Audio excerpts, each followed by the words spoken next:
primeira turma do STF determina a prisão imediata de um deputado condenado em segunda instância. Um terremoto de magnitude 6,4 danifica prédios em Taiwan.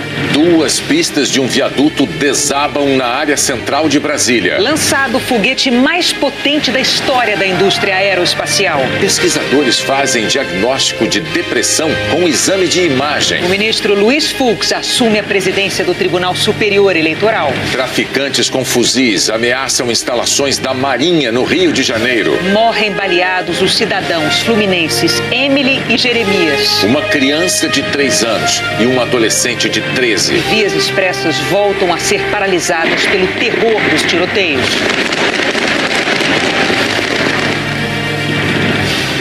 O Jornal Nacional está começando.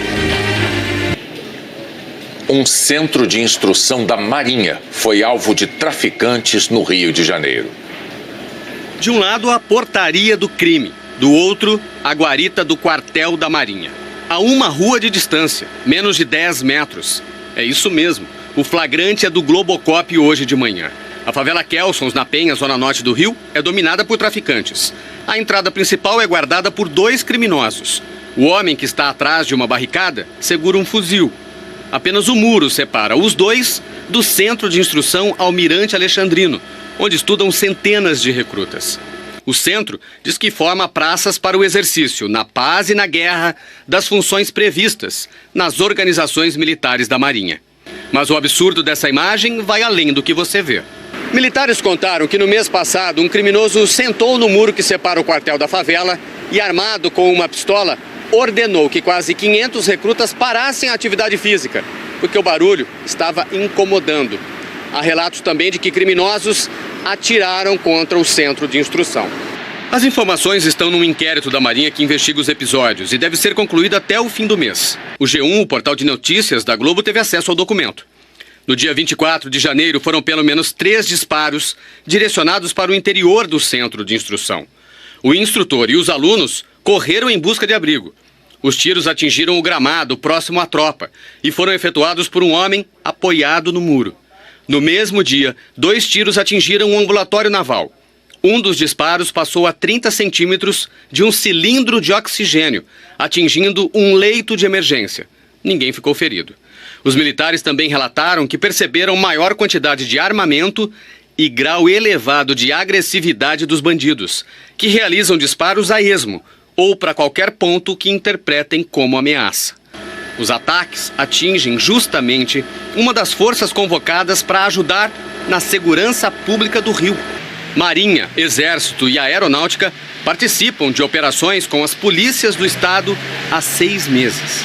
Colocamos o Exército para fazer tudo que está fazendo e que está colocando junto com a Marinha e com a Aeronáutica. Vamos fazer agora, fizemos o bloqueio terrestre, vamos fazer o bloqueio marítimo e depois vem um bloqueio relacionado a toda a parte aérea. Hoje, o ministro da Defesa não atendeu ao nosso pedido de entrevista. As ações conjuntas são uma tentativa de enfrentar a escalada de violência. Nós pedimos ao comando da Marinha um posicionamento sobre essa ameaça ao centro de instrução e perguntamos por que não foi tomada nenhuma medida contra a ação dos criminosos. Em nota, a Marinha considerou que foi um fato isolado, mas esta foto, tirada há 1 ano, mostra bandidos armados ao lado do mesmo muro. A área da Marinha onde fica o centro de instrução é pelo menos 4 vezes maior do que o tamanho da favela Kelsons. Enquanto parece não ter uma resposta para a ameaça no seu próprio território, a Marinha informou apenas que reforçou a segurança. Apesar de a imagem aérea mostrar que a guarita ao lado da favela está vazia.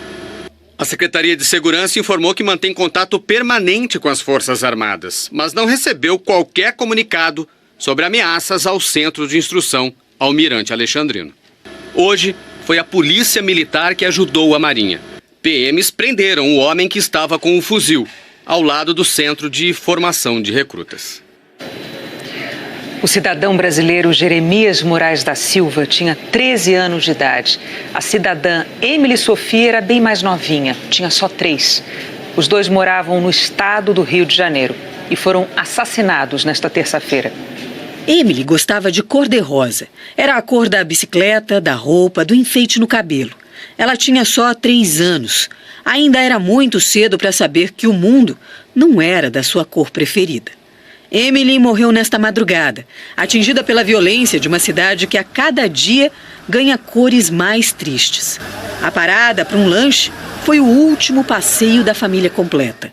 Na saída da lanchonete, no bairro de Anchieta, na zona norte do Rio, o carro da família foi cercado por bandidos armados. Testemunhas contaram que o pai se assustou e acelerou. Os bandidos atiraram várias vezes. Os assaltantes fugiram sem levar nada e abandonaram o carro em que estavam, que já passou por perícia. O pai, Wesley das Neves Lima, foi ferido na coluna lombar, passou por uma cirurgia e está estável. A mãe, Maria Auxiliadora da Silva Mariel, foi atingida de raspão nas costas. Emily Sofia Neves Mariel chegou a ser socorrida, mas não resistiu. Morreu na unidade de pronto atendimento. Emily foi a primeira criança morta por bala perdida este ano no Rio. Mas horas depois, o segundo caso foi registrado na cidade. O de um adolescente de 13 anos, baleado no Complexo da Maré. Jeremias Moraes da Silva era um dos 5 filhos da Vânia, que trabalha como auxiliar de serviços gerais. Ela conversou com a nossa equipe e disse que o filho tinha saído para jogar futebol. Menino de ouro. Não estou falando porque é meu filho, não, porque você pode perguntar na igreja, na comunidade, quem era Jeremias. Menino abençoado, de casa para a escola. Estava aprendendo aula de violão e agora foi alvejado. Não sei nem como, aonde, porquê. Só sei que o Senhor levou. A polícia informou que foi até a favela Nova Holanda, no Complexo da Maré, na Zona Norte, depois de receber denúncias de que havia 4 policiais sequestrados lá. A troca de tiros foi intensa e Jeremias foi baleado. Durante a saída da viatura blindada do 22º Batalhão, o jovem ferido foi entregue por moradores aos policiais e esses policiais repassaram esse jovem para a viatura do bombeiro. Quase ao mesmo tempo, em outra comunidade da Maré, a Vila do João, o batalhão de choque fazia uma operação. Também houve troca de tiros. Matheus Fernandes Ribeiro, de 20 anos, morreu. Segundo a polícia, havia um mandado de prisão contra ele. As operações paralisaram parte da cidade. As vias expressas mais importantes do Rio foram interditadas. E os motoristas impedidos de circular foram testemunhas de confrontos. Muitos tiros na linha amarela.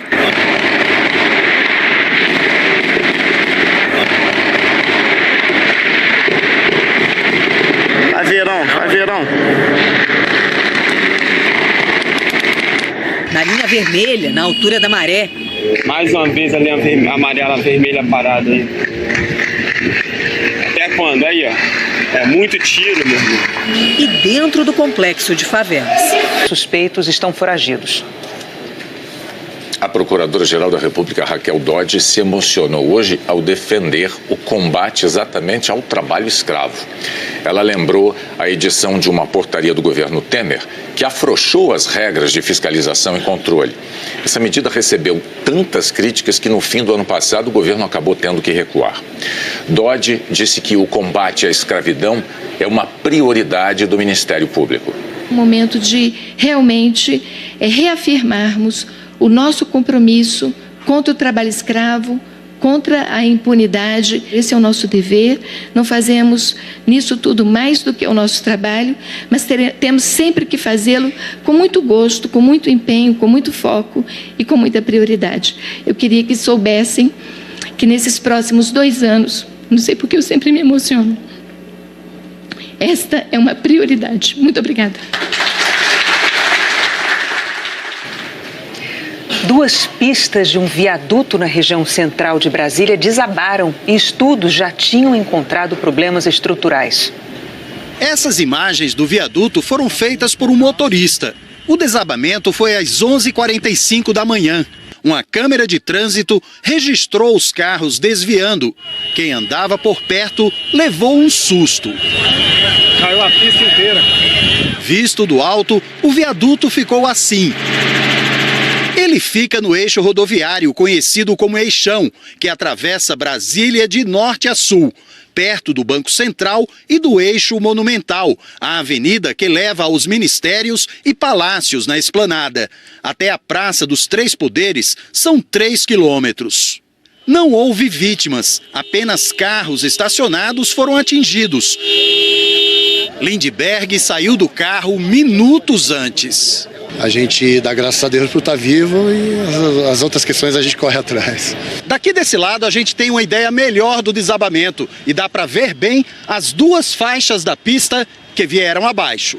O laudo com as causas do acidente sai em 30 dias, mas esse engenheiro disse que os problemas na estrutura são visíveis. Se trata de uma estrutura bastante degradada, né? Não só o concreto, o material concreto degradado, também como material aço. Nos últimos anos, professores da Universidade de Brasília, o Sindicato de Arquitetura e Engenharia e o Conselho Regional de Engenharia e Arquitetura fizeram vários alertas sobre os problemas no viaduto.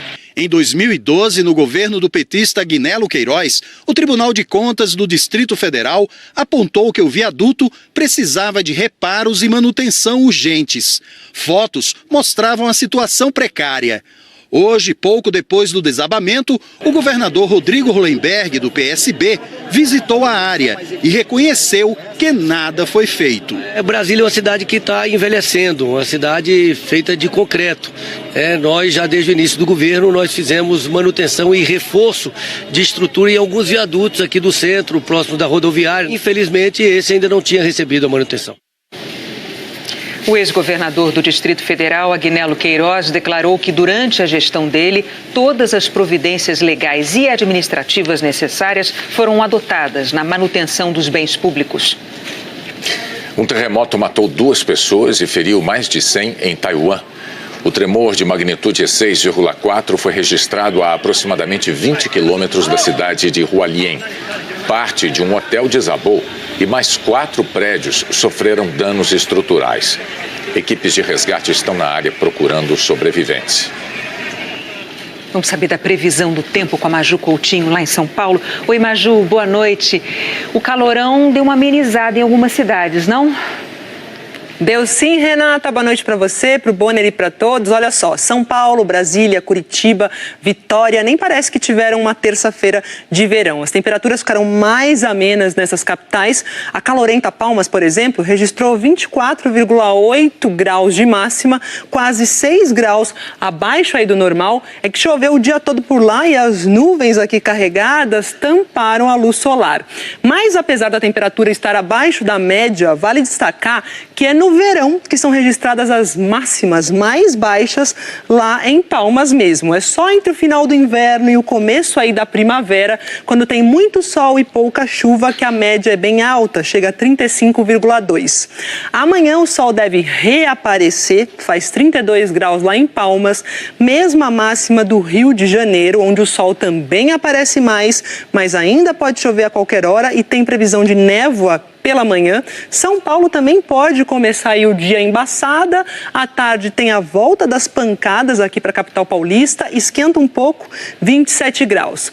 Entre parte do norte e do nordeste, esse corredor aqui de áreas de instabilidade continuará a pleno vapor, por isso deve continuar chovendo muito de manhã, de tarde, à noite, em Belém, em São Luís e também em Fortaleza. No sudeste, este sistema aqui de baixa pressão, levantando o ar, fabricando nuvens de chuva e influenciando, especialmente aqui, pontos de Minas Gerais e também do Espírito Santo. E aí o engenheiro do Serviço Geológico Arthur Matos, do Serviço Geológico do Brasil, pede para avisar que o Rio Doce, na altura de Governador Valadares e também aqui na altura de Linhares, Renata, no Espírito Santo, pode atingir aí a cota de inundação nessa madrugada. Então, alerta dado aí para a região do Rio Doce. Agora, Maju, onde mais a quarta-feira vai ser de sol?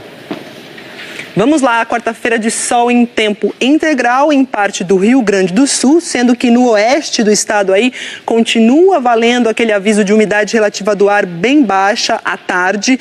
Também tem tempo firme o dia inteiro lá no norte do Amazonas, em Roraima, noroeste do Pará, pedacinho aqui entre Bahia e Sergipe. Centro-oeste tem uma mudança aqui na região, porque ela estava coberta pela chuva, principalmente Goiás e Mato Grosso. Agora o sol aparece de manhã, as pancadas se concentram mais à tarde e isoladas, como lá em Brasília, com 27 graus de máxima, Salvador e Porto Alegre com 32 e sol o dia inteiro. Renata. Até amanhã, Maju. A empresa SpaceX lançou hoje o foguete mais potente do mundo. O Falcon Heavy partiu do Centro Espacial Kennedy, no estado americano da Flórida. Tem o dobro da capacidade de propulsão de qualquer outro e levou uma carga simbólica. Um carro elétrico fabricado pela Tesla, outra empresa do sul-africano Elon Musk. O carro tem 3 câmeras acopladas e vai orbitar ao redor do Sol. O empresário Elon Musk planeja usar o Falcon Heavy em missões tripuladas a Marte. A seguir, a primeira turma do STF determina a prisão imediata de um deputado condenado em segunda instância. Pesquisadores brasileiros diagnosticam risco de depressão com exame de imagem. Pesquisadores brasileiros deram passos importantes para o diagnóstico precoce da depressão. Estima-se que a doença atinja mais de 300 milhões de pessoas. A infância foi de uma menina feliz. Eu era bem animada, tinha muitos amigos. Mas na adolescência a depressão chegou sem aviso e mudou tudo. Ela me puxava mais do que a gravidade, ela me puxava para a cama, assim, porque às vezes eu queria tentar lutar contra isso, mas juro que não dava. A incompreensão sobre a doença, que pode atingir 1 em cada 4 pessoas durante a vida, é uma dor a mais. É muito difícil e não dá para explicar assim. Tudo que você não quer é ter que explicar o que você está sentindo, porque na verdade nem você sabe. E se muito antes desses sintomas terríveis fosse possível prever e prevenir a depressão? Esse sempre foi um grande desafio para a medicina. E um estudo brasileiro chamado Projeto Conexão encontrou pistas e respostas importantes. Elas estavam aqui, no cérebro de crianças e adolescentes, antes mesmo da depressão aparecer. Usando ressonância magnética e um programa especial de computador, psiquiatras e pesquisadores da USP e das universidades federais do Rio Grande do Sul e de São Paulo mapearam o cérebro de 675 crianças. Existem várias redes dentro do cérebro, redes de conexão que se conectam como se fosse a rede de metrô.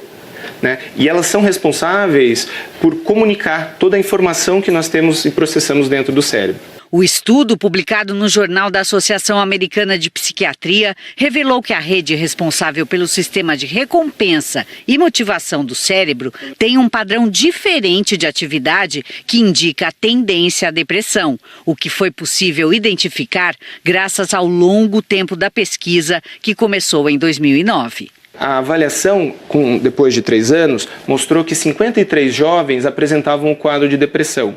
E quando nós olhamos lá, aqui nessa imagem do cérebro, precocemente, 3 anos antes, nós já encontramos que esta rede de recompensa estava hiperativada neste ponto específico. Então é um marcador precoce que precede, vem antes do quadro clínico da doença. A descoberta aumenta a chance de evitar que a depressão se instale, usando medidas preventivas, como se faz com outras doenças. O estudo vai continuar para confirmar o que mais ajuda. A Paula enfrenta a dela com apoio médico e compartilhando suas histórias na internet, com quem precisa lutar tanto pelo prazer de viver. Eu tenho vontade de mostrar para eles que tem como melhorar e mostrar também como que eu passei o que eles passam, que eles não estão sozinhos nessa, que a gente pode conseguir superar. As bolsas de valores de São Paulo e de Nova York reagiram hoje depois do pânico provocado pelo medo de uma alta dos juros nos Estados Unidos. A Bolsa de Nova York passou o dia sem saber direito para que lado ir. As ações caíram, subiram, subiram de novo. 4 da tarde aqui em Nova York, 7 da noite no Brasil. Os operadores aqui da Bolsa acabaram de fechar os últimos negócios de hoje. E agora, no fim do dia, muitos deles quiseram comprar ações. E elas subiram. O índice Dow Jones terminou o dia ganhando 2,33% em relação a ontem, quando tinha sofrido o maior tombo em 6 anos e meio. Na Bolsa de São Paulo, onde os papéis também tinham despencado ontem, o principal índice subiu hoje quase 3%, porque os investidores voltaram a se animar com a alta nos preços de commodities, os produtos básicos que o Brasil exporta. Na Ásia e na Europa, as bolsas, que fecham antes, tiveram mais um dia no negativo. E tudo isso começou com uma boa notícia. Na sexta-feira, o governo americano divulgou que 200 mil trabalhadores conseguiram emprego em janeiro e os salários subiram. Faz mais de 7 anos que o país gera emprego sem parar. Só que quando os investidores olham para isso, o que eles enxergam é risco maior de inflação. E aí o Fed, Banco Central americano, poderia ter que aumentar os juros mais do que o previsto para controlar essa inflação. Juros mais altos freiam a economia. O Fed trocou de presidente ontem, Jerome Powell assumiu. E fica mais difícil prever o que vai acontecer com um presidente novo. O secretário do Tesouro, Steven Mnuchin, disse que não está muito preocupado porque os fundamentos da economia são fortes. O presidente da Câmara, Rodrigo Maia, e governadores estão formulando uma proposta para transferir a conta das aposentadorias estaduais para o governo federal.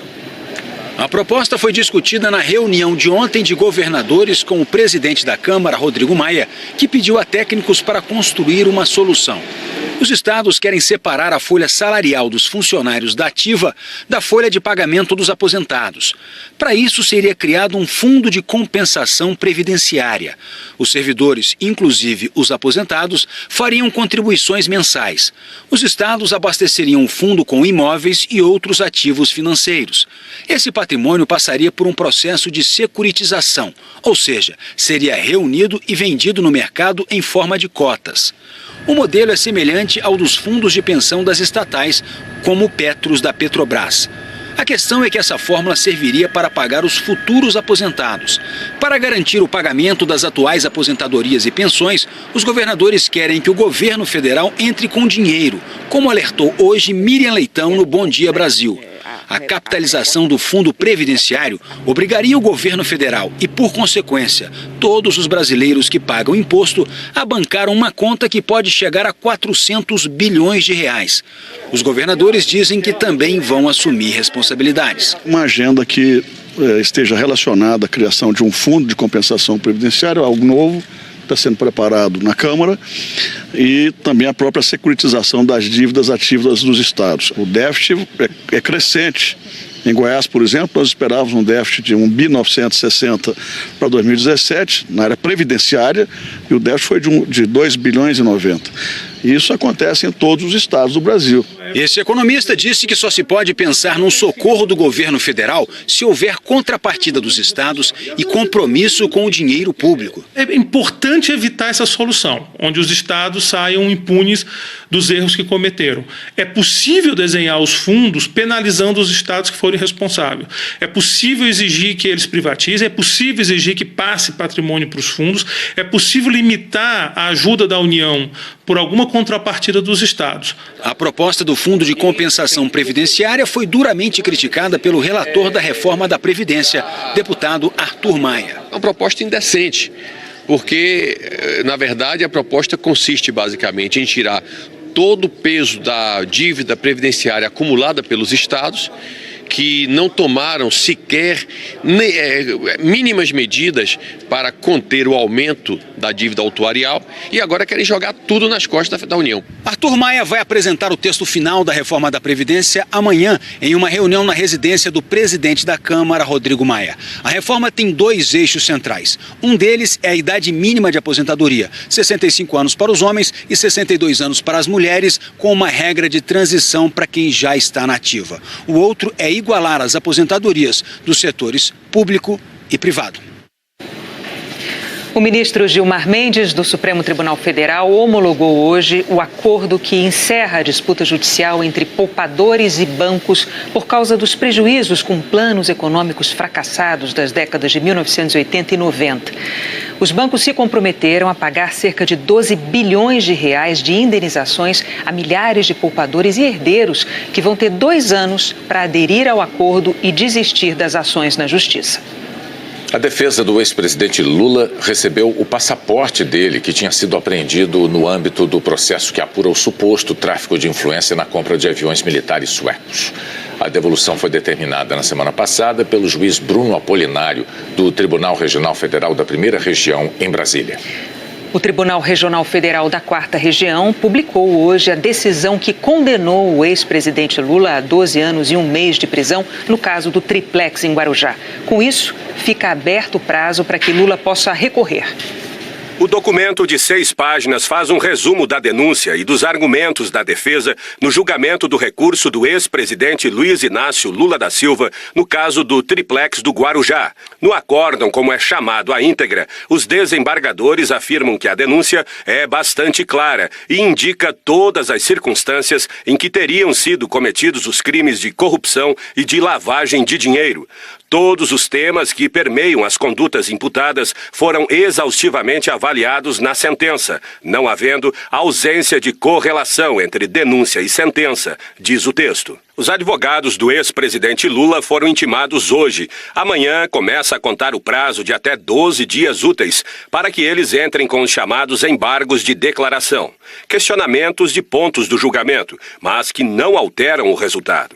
Há 2 semanas, o ex-presidente Lula foi condenado a 12 anos e 1 mês de prisão em regime fechado por corrupção passiva e lavagem de dinheiro.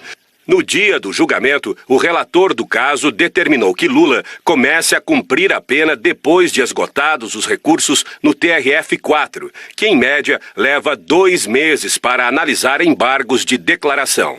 Os embargos de declaração vão ser analisados pela 8ª turma do TRF-4, a mesma que aumentou a sentença de prisão do ex-presidente Lula. Os desembargadores não têm prazo para julgar esse recurso. O relator Gebran recebe os embargos, analisa, elabora seu voto e marca a data do julgamento pela 8ª turma.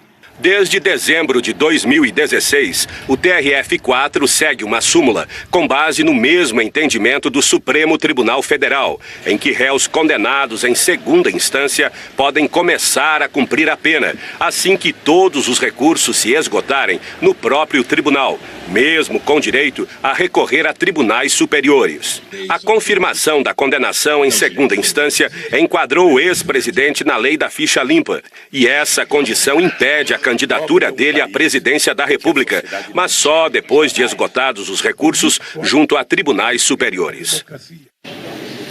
A primeira turma do Supremo Tribunal Federal determinou a prisão imediata de um deputado condenado em segunda instância.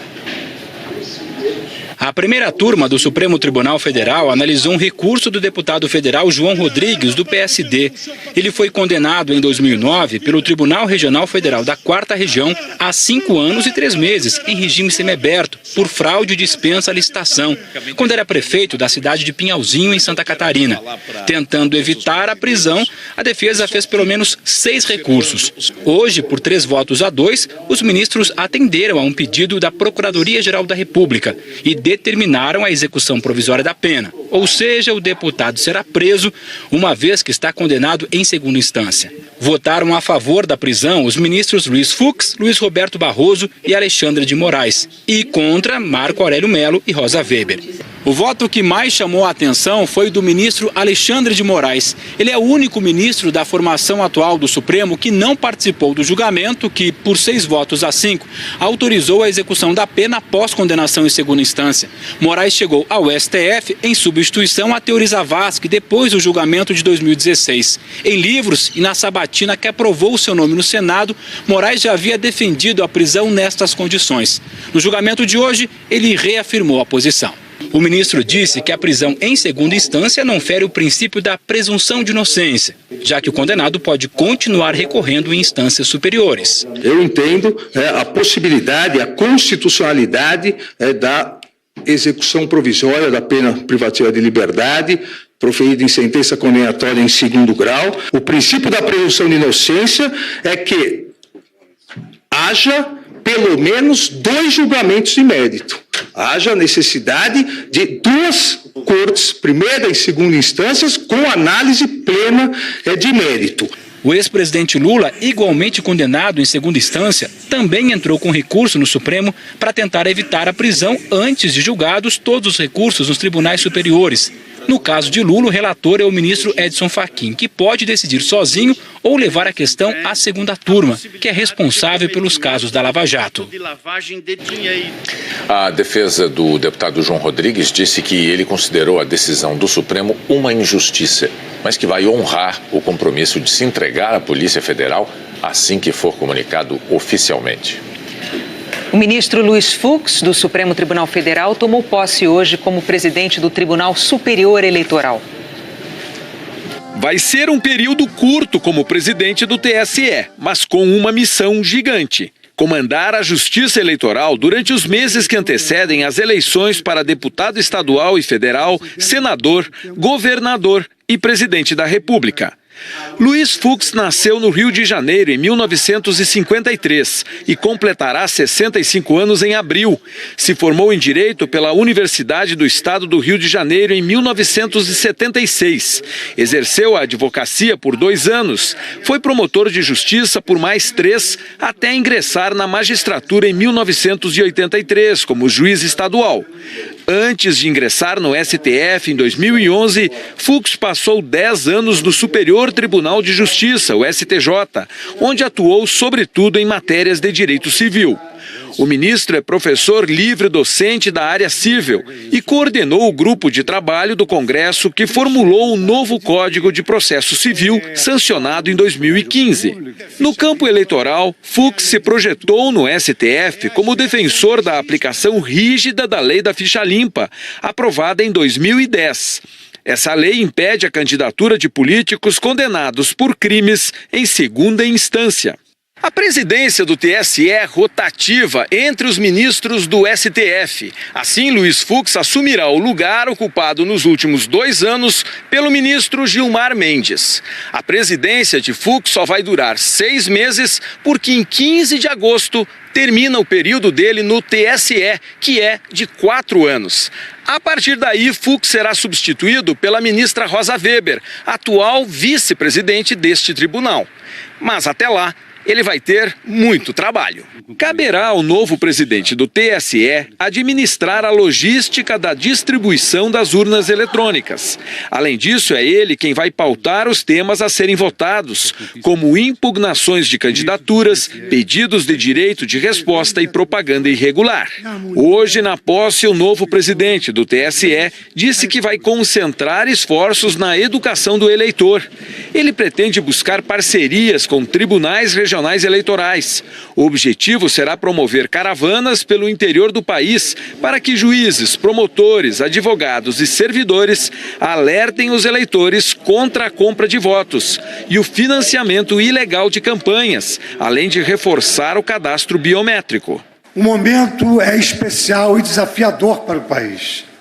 Especial porque em 2018, mais de 140 milhões de cidadãos brasileiros caminham para a arena democrática para escolher, através do voto livre, expressão maior da soberania popular, o projeto de nação para os próximos 4 anos.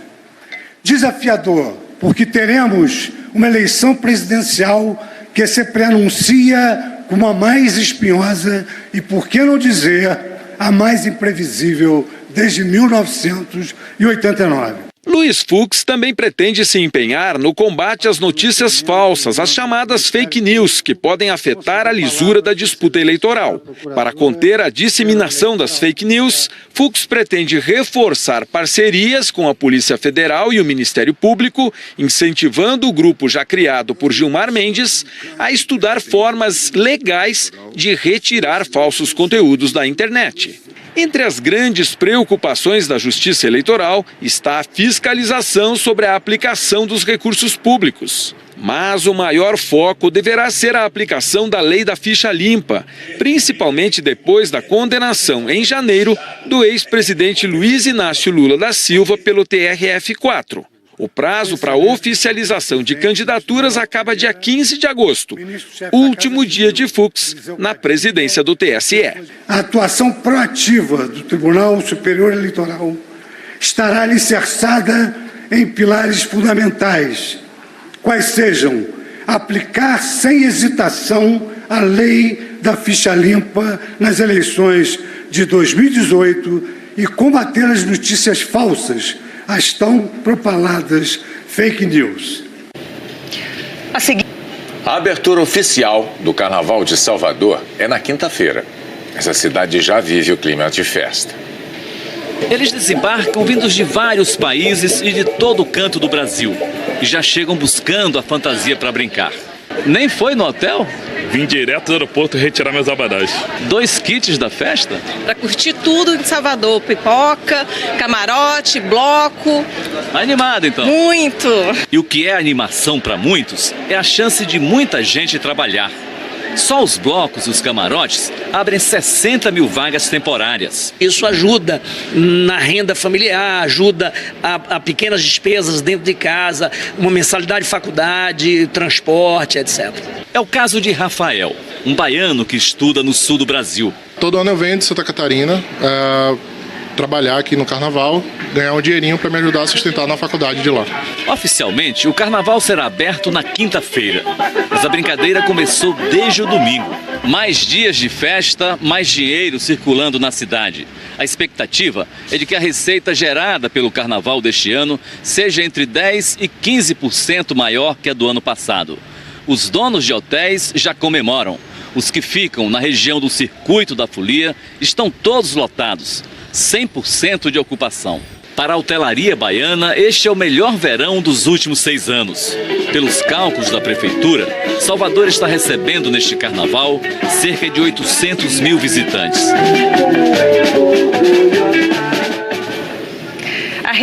Uma grande obra de cinema baseada numa grande obra de teatro de Dias Gomes. O Jornal da Globo começa logo depois de Tá no Ar. Boa noite. Boa noite, até amanhã. Confere o princípio da presunção de inocência, já que o condenado pode continuar recorrendo em instâncias superiores. Eu entendo a possibilidade, a constitucionalidade da execução provisória da pena privativa de liberdade, proferida em sentença condenatória em 2º grau. O princípio da presunção de inocência é que haja pelo menos 2 julgamentos de mérito. Haja necessidade de 2 cortes, primeira e segunda instâncias, com análise plena de mérito. O ex-presidente Lula, igualmente condenado em segunda instância, também entrou com recurso no Supremo para tentar evitar a prisão antes de julgados todos os recursos nos tribunais superiores. No caso de Lula, o relator é o ministro Edson Fachin, que pode decidir sozinho ou levar a questão à segunda turma, que é responsável pelos casos da Lava Jato. A defesa do deputado João Rodrigues disse que ele considerou a decisão do Supremo uma injustiça, mas que vai honrar o compromisso de se entregar à Polícia Federal assim que for comunicado oficialmente. O ministro Luiz Fux, do Supremo Tribunal Federal, tomou posse hoje como presidente do Tribunal Superior Eleitoral. Vai ser um período curto como presidente do TSE, mas com uma missão gigante: comandar a Justiça Eleitoral durante os meses que antecedem as eleições para deputado estadual e federal, senador, governador e presidente da República. Luiz Fux nasceu no Rio de Janeiro em 1953 e completará 65 anos em abril. Se formou em Direito pela Universidade do Estado do Rio de Janeiro em 1976. Exerceu a advocacia por 2 anos. Foi promotor de justiça por mais 3, até ingressar na magistratura em 1983 como juiz estadual. Antes de ingressar no STF em 2011, Fux passou 10 anos no Superior Tribunal de Justiça, o STJ, onde atuou sobretudo em matérias de direito civil. O ministro é professor livre docente da área civil e coordenou o grupo de trabalho do Congresso que formulou o novo Código de Processo Civil, sancionado em 2015. No campo eleitoral, Fux se projetou no STF como defensor da aplicação rígida da Lei da Ficha Limpa, aprovada em 2010. Essa lei impede a candidatura de políticos condenados por crimes em segunda instância. A presidência do TSE é rotativa entre os ministros do STF. Assim, Luiz Fux assumirá o lugar ocupado nos últimos 2 anos pelo ministro Gilmar Mendes. A presidência de Fux só vai durar 6 meses, porque em 15 de agosto termina o período dele no TSE, que é de 4 anos. A partir daí, Fux será substituído pela ministra... Mas temos sempre que fazê-lo com muito gosto, com muito empenho, com muito foco e com muita prioridade. Eu queria que soubessem que nesses próximos 2 anos, não sei porque eu sempre me emociono, esta é uma prioridade. Muito obrigada. Duas pistas de um viaduto na região central de Brasília desabaram e estudos já tinham encontrado problemas estruturais. Essas imagens do viaduto foram feitas por um motorista. O desabamento foi às 11h45 da manhã. Uma câmera de trânsito registrou os carros desviando. Quem andava por perto levou um susto. Caiu a pista inteira. Visto do alto, o viaduto ficou assim. Ele fica no eixo rodoviário, conhecido como Eixão, que atravessa Brasília de norte a sul, perto do Banco Central e do Eixo Monumental, a avenida que leva aos ministérios e palácios na Esplanada. Até a Praça dos Três Poderes são 3 quilômetros. Não houve vítimas, apenas carros estacionados foram atingidos. Lindbergh saiu do carro minutos antes. A gente dá graças a Deus por estar vivo e as outras questões a gente corre atrás.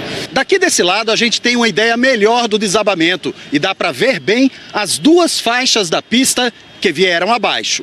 O laudo com as causas do acidente sai em 30 dias, mas esse engenheiro disse que os problemas na estrutura são visíveis. Se trata de uma estrutura bastante degradada, né? Não só o concreto, o material concreto degradado, também como o material aço. Nos últimos anos, professores da Universidade de Brasília, o Sindicato de Arquitetura e Engenharia e o Conselho Regional de Engenharia e Arquitetura fizeram vários alertas sobre os problemas no viaduto. Em 2012, no governo do petista Agnello Queiroz, o Tribunal de Contas do Distrito Federal apontou que o viaduto precisava de reparos e manutenção urgentes. Fotos mostravam a situação precária. Hoje, pouco depois do desabamento, o governador Rodrigo Hollenberg, do PSB, visitou a área e reconheceu que nada foi feito. Brasília é uma cidade que está envelhecendo, uma cidade feita de concreto.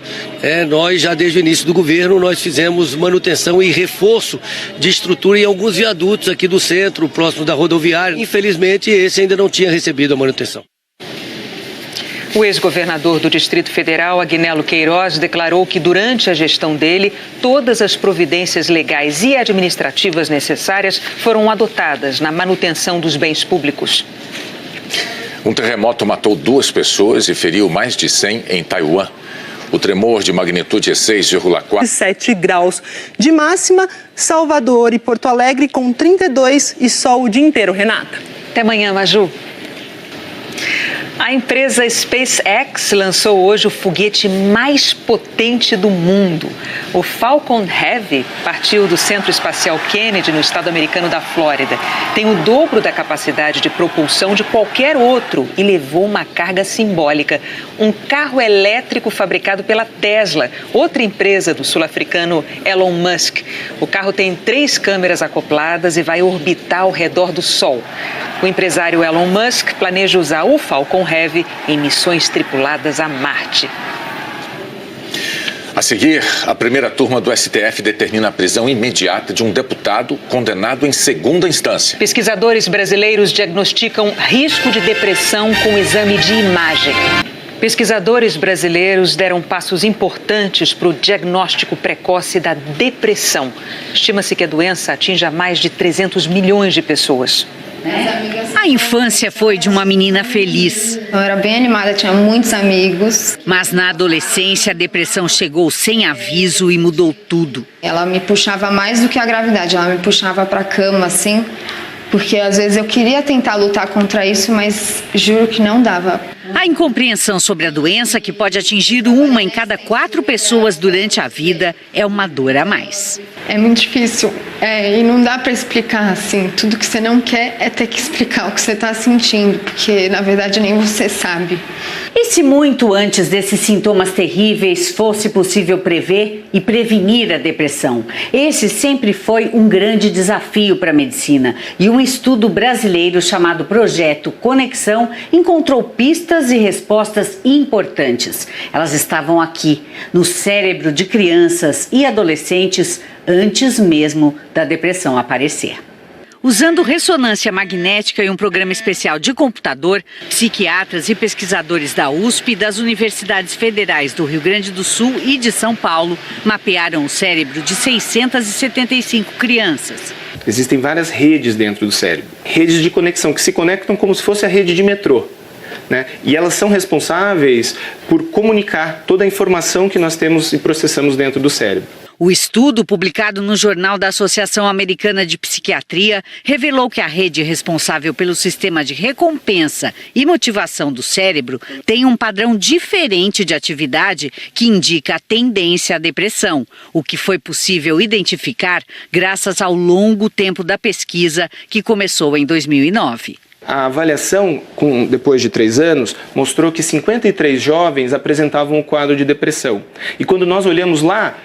Ministro Alexandre de Moraes, ele é o único ministro da formação atual do Supremo que não participou do julgamento que, por 6 votos a 5, autorizou a execução da pena após condenação em segunda instância. Moraes chegou ao STF em substituição a Teori Zavascki depois do julgamento de 2016. Em livros e na sabatina que aprovou o seu nome no Senado, Moraes já havia defendido a prisão nestas condições. No julgamento de hoje, ele reafirmou a posição. O ministro disse que a prisão em segunda instância não fere o princípio da presunção de inocência, já que o condenado pode continuar recorrendo em instâncias superiores. Eu entendo a possibilidade, a constitucionalidade da execução provisória da pena privativa de liberdade, proferida em sentença condenatória em segundo grau. O princípio da presunção de inocência é que haja pelo menos 2 julgamentos de mérito. Haja necessidade de 2 cortes, primeira e segunda instâncias, com análise plena de mérito. O ex-presidente Lula, igualmente condenado em segunda instância, também entrou com recurso no Supremo para tentar evitar a prisão antes de julgados todos os recursos nos tribunais superiores. No caso de Lula, o relator é o ministro Edson Fachin, que pode decidir sozinho ou levar a questão à segunda turma, que é responsável pelos casos da Lava Jato. A defesa do deputado João Rodrigues disse que ele considerou a decisão do Supremo uma injustiça, mas que vai honrar o compromisso de se entregar à Polícia Federal assim que for comunicado oficialmente. O ministro Luiz Fux, do Supremo Tribunal Federal, tomou posse hoje como presidente do Tribunal Superior Eleitoral. Vai ser um período curto como presidente do TSE, mas com uma missão gigante: comandar a Justiça Eleitoral durante os meses que antecedem as eleições para deputado estadual e federal, senador, governador e presidente da República. Luiz Fux nasceu no Rio de Janeiro em 1953 e completará 65 anos em abril. Se formou em Direito pela Universidade do Estado do Rio de Janeiro em 1976. Exerceu a advocacia por 2 anos. Foi promotor de justiça por mais 3, até ingressar na magistratura em 1983 como juiz estadual.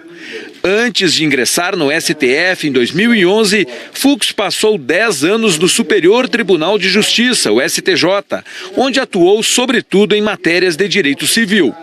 O ministro é professor livre docente da área civil e coordenou o grupo de trabalho do Congresso que formulou o novo Código de Processo Civil, sancionado em 2015. No campo eleitoral, Fux se projetou no STF como defensor da aplicação rígida da Lei da Ficha Limpa, aprovada em 2010. Essa lei... Pagar cerca de 12 bilhões de reais de indenizações a milhares de poupadores e herdeiros que vão ter 2 anos para aderir ao acordo e desistir das ações na Justiça. A defesa do ex-presidente Lula recebeu o passaporte dele, que tinha sido apreendido no âmbito do processo que apura o suposto tráfico de influência na compra de aviões militares suecos. A devolução foi determinada na semana passada pelo juiz Bruno Apolinário, do Tribunal Regional Federal da 1ª Região, em Brasília. O Tribunal Regional Federal da 4ª Região publicou hoje a decisão que condenou o ex-presidente Lula a 12 anos e 1 mês de prisão no caso do triplex em Guarujá. Com isso, fica aberto o prazo para que Lula possa recorrer. O documento de 6 páginas faz um resumo da denúncia e dos argumentos da defesa no julgamento do recurso do ex-presidente Luiz Inácio Lula da Silva no caso do triplex do Guarujá. No acórdão, como é chamado à íntegra, os desembargadores afirmam que a denúncia é bastante clara e indica todas as circunstâncias em que teriam sido cometidos os crimes de corrupção e de lavagem de dinheiro. Todos os temas que permeiam as condutas imputadas foram exaustivamente avaliados na sentença, não havendo ausência de correlação entre denúncia e sentença, diz o texto. Os advogados do ex-presidente Lula foram intimados hoje. Amanhã começa a contar o prazo de até 12 dias úteis para que eles entrem com os chamados embargos de declaração. Questionamentos de pontos do julgamento, mas que não alteram o resultado. Há 2 semanas, o ex-presidente Lula foi condenado a 12 anos e 1 mês de prisão em regime fechado por corrupção passiva e lavagem de dinheiro. No dia do julgamento, o relator do caso determinou que Lula comece a cumprir a pena depois de esgotados os recursos no TRF-4, que em média leva 2 meses para analisar embargos de declaração. Os embargos de declaração vão ser analisados pela 8ª turma do TRF-4, a mesma que aumentou a sentença de prisão do ex-presidente Lula. Os desembargadores não têm prazo para julgar esse recurso. O relator Gebran recebe os embargos, analisa, elabora seu voto e marca a data do julgamento pela 8ª turma. Desde dezembro de 2016, o TRF-4 segue uma súmula com base no mesmo entendimento do Supremo Tribunal Federal, em que réus condenados em segunda instância podem começar a cumprir a pena, assim que todos os recursos se esgotarem no próprio tribunal, mesmo com direito a recorrer a tribunais superiores. A confirmação da condenação em segunda instância enquadrou o ex-presidente na lei da ficha limpa, e essa condição impede a candidatura dele à presidência da República, mas só depois de esgotados os recursos junto a tribunais superiores. Com a Maju Coutinho, lá em São Paulo. Oi, Maju, boa noite. O calorão deu uma amenizada em algumas cidades, não? Deu sim, Renata. Boa noite para você, para o Bonner e para todos. Olha só, São Paulo, Brasília, Curitiba, Vitória, nem parece que tiveram uma terça-feira de verão. As temperaturas ficaram mais amenas nessas capitais. A calorenta Palmas, por exemplo, registrou 24,8 graus de máxima, quase 6 graus abaixo aí do normal. É que choveu o dia todo por lá e as nuvens aqui carregadas tamparam a luz solar. Mas apesar da temperatura estar abaixo da média, vale destacar que é no verão que são registradas as máximas mais baixas lá em Palmas mesmo. É só entre o final do inverno e o começo aí da primavera, quando tem muito sol e pouca chuva, que a média é bem alta, chega a 35,2. Amanhã o sol deve reaparecer, faz 32 graus lá em Palmas, mesma máxima do Rio de Janeiro, onde o sol também aparece mais, mas ainda pode chover a qualquer hora e tem previsão de névoa pela manhã. São Paulo também pode começar aí o dia embaçada. À tarde tem a volta das pancadas aqui para a capital paulista. Esquenta um pouco, 27 graus. Entre parte do norte e do nordeste, esse corredor aqui de áreas de instabilidade continuará a pleno vapor, por isso deve continuar chovendo muito de manhã, de tarde, à noite, em Belém, em São Luís e também em Fortaleza. No sudeste, este sistema aqui de baixa pressão, levantando o ar, fabricando nuvens de chuva e influenciando, especialmente aqui, pontos de Minas Gerais e também do Espírito Santo. E aí o engenheiro do Serviço Geológico Arthur Matos, do Serviço Geológico do Brasil, pede para avisar que o Rio Doce, na altura de Governador Valadares e também aqui na altura de Linhares, Renata, no Espírito Santo, pode atingir aí a cota de inundação nessa madrugada. Então, alerta dado aí para a região do Rio Doce. Agora, Maju, onde mais a quarta-feira vai ser de sol? Vamos lá, quarta-feira de sol em tempo integral em parte do Rio Grande do Sul, sendo que no oeste do estado aí continua valendo aquele aviso de umidade relativa do ar bem baixa à tarde. Também tem tempo firme o dia inteiro lá no norte do Amazonas, em Roraima, noroeste do Pará, pedacinho aqui entre Bahia e Sergipe. Centro-oeste tem uma mudança aqui na região, porque ela estava coberta pela chuva, principalmente Goiás e Mato Grosso. Agora o sol aparece de manhã, as pancadas se concentram mais mais à tarde e isoladas, como lá em Brasília, com 27 graus de máxima, Salvador e Porto Alegre com 32 e sol o dia inteiro. Renata. Até amanhã, Maju. A empresa SpaceX lançou hoje o foguete mais potente do mundo. O Falcon Heavy partiu do Centro Espacial Kennedy, no estado americano. Segura um fuzil. Apenas o muro separa os dois do Centro de Instrução Almirante Alexandrino, onde estudam centenas de recrutas. O centro diz que forma praças para o exercício, na paz e na guerra, das funções previstas nas organizações militares da Marinha. Mas o absurdo dessa imagem vai além do que você vê. Militares contaram que no mês passado um criminoso sentou no muro que separa o quartel da favela e, armado com uma pistola, ordenou que quase 500 recrutas parassem a atividade física, porque o barulho estava incomodando. Há relatos também de que criminosos atiraram contra o centro de instrução. As informações estão num inquérito da Marinha que investiga os episódios e deve ser concluído até o fim do mês. O G1, o portal de notícias da Globo, teve acesso ao documento. No dia 24 de janeiro, foram pelo menos 3 disparos direcionados para o interior do centro de instrução. O instrutor e os alunos correram em busca de abrigo. Os tiros atingiram o gramado próximo à tropa e foram efetuados por um homem apoiado no muro. No mesmo dia, 2 tiros atingiram um ambulatório naval. Um dos disparos passou a 30 centímetros de um cilindro de oxigênio, atingindo um leito de emergência. Ninguém ficou ferido. Os militares também relataram que perceberam maior quantidade de armamento e grau elevado de agressividade dos bandidos, que realizam disparos a esmo ou para qualquer ponto que interpretem como ameaça. Os ataques atingem justamente uma das forças convocadas para ajudar na segurança pública do Rio.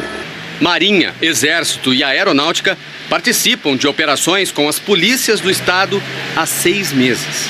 Colocamos o Exército para fazer tudo que está fazendo e que está colocando junto com a Marinha e com a Aeronáutica. Vamos fazer agora, fizemos o bloqueio terrestre, vamos fazer o bloqueio marítimo e depois vem o bloqueio relacionado a toda a parte aérea. Hoje o ministro da Defesa não atendeu ao nosso pedido de entrevista.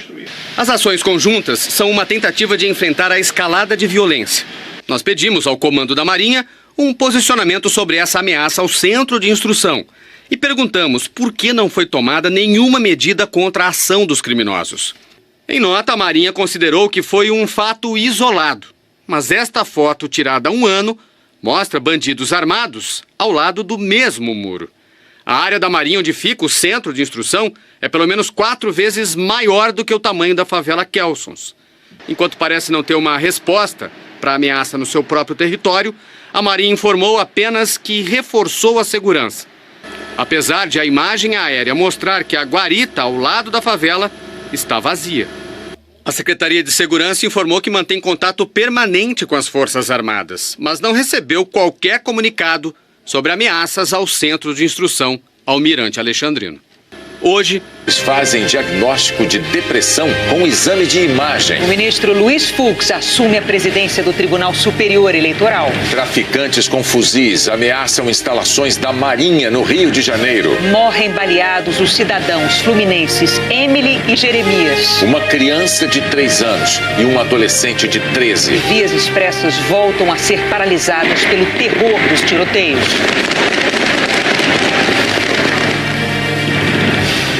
O Jornal Nacional está começando. Um centro de instrução da Marinha foi alvo de traficantes no Rio de Janeiro. De um lado, a portaria do crime. Do outro, a guarita do quartel da Marinha. A uma rua de distância, menos de 10 metros. É isso mesmo. O flagrante é do Globocop hoje de manhã. A favela Kelsons, na Penha, zona norte do Rio, é dominada por traficantes. A entrada principal é guardada por 2 criminosos. O homem que está atrás de uma barricada segura um fuzil. Apenas o muro separa os dois do Centro de Instrução Almirante Alexandrino, onde estudam centenas de recrutas. O centro diz que forma praças para o exercício, na paz e na guerra, das funções previstas nas organizações militares da Marinha. Mas o absurdo dessa imagem vai além do que você vê. Militares contaram que no mês passado um criminoso sentou no muro que separa o quartel da favela e, armado com uma pistola, ordenou que quase 500 recrutas parassem a atividade física, porque o barulho estava incomodando. Há relatos também de que criminosos atiraram contra o centro de instrução. As informações estão num inquérito da Marinha que investiga os episódios e deve ser concluído até o fim do mês. O G1, o portal de notícias da Globo, teve acesso ao documento. No dia 24 de janeiro, foram pelo menos 3 disparos direcionados para o interior do centro de instrução. O instrutor e os alunos correram em busca de abrigo. Os tiros atingiram o gramado próximo à tropa e foram efetuados por um homem apoiado no muro. No mesmo dia, 2 tiros atingiram um ambulatório naval. Um dos disparos passou a 30 centímetros de um cilindro de oxigênio, atingindo um leito de emergência. Ninguém ficou ferido. Os militares também relataram que perceberam maior quantidade de armamento e grau elevado de agressividade dos bandidos, que realizam disparos a esmo ou para qualquer ponto que interpretem como ameaça. Os ataques atingem justamente uma das forças convocadas para ajudar na segurança pública do Rio. Marinha, Exército e Aeronáutica participam de operações com as polícias do Estado há 6 meses. Colocamos o Exército para fazer tudo que está fazendo e que está colocando junto com a Marinha e com a Aeronáutica. Vamos fazer agora, fizemos o bloqueio terrestre, vamos fazer o bloqueio marítimo e depois vem o bloqueio relacionado a toda a parte aérea.